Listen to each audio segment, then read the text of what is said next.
The dancing plague of 1518, history's strangest epidemic. In the summer of 1518, when the sun was high and the air was thick with the scent of blooming flowers, in the bustling streets of Strasbourg, a city known for its vibrant markets and lively atmosphere, something strange began to unfold. The usual hum of daily life was interrupted by an unusual sight. A woman, known only as Frau Troffea, stepped into the square and started to dance.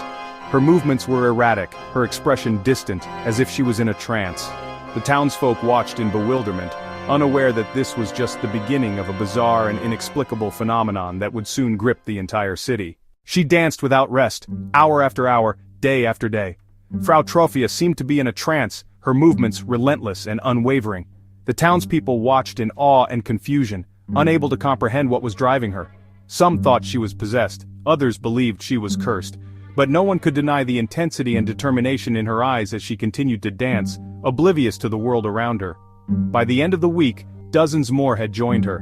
Men, women, and even children were caught up in the strange phenomenon. The town square, once a place of commerce and conversation, had transformed into a stage for this bizarre and inexplicable dance. The crowd grew larger each day, with more and more people succumbing to the mysterious compulsion to dance. No music played, and yet their feet moved as if guided by an unseen force. The silence was eerie, broken only by the sound of shuffling feet and the occasional gasp for breath. It was as if an invisible hand was orchestrating the entire scene, leading the dancers in a macabre ballet that defied explanation. Within a month, the number swelled to over 400. Men, women, even children were caught in the frenzy. Some danced until their bodies gave out, collapsing from exhaustion or worse, death. Medieval doctors scratched their heads, unable to comprehend the strange affliction plaguing the town. They had never seen anything like it before and were at a complete loss. The authorities were baffled. Town officials gathered in urgent meetings, their faces etched with worry.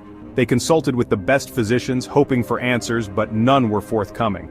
Physicians ruled out supernatural causes, labeling it a natural disease brought on by overheated blood. Their solution? More dancing. Musicians were hired. A stage was built.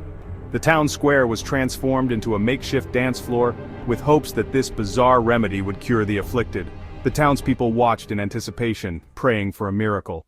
But the plan backfired, the dancing persisted and so did the suffering. What began as an isolated incident spiraled into chaos. Historians today speculate about the cause: mass hysteria, stress-induced psychosis, or perhaps ergot poisoning from moldy bread. But no one knows for sure. By autumn, the plague faded as mysteriously as it began. The streets grew quiet, but the echoes of that strange summer remain one of history's most bizarre unsolved mysteries.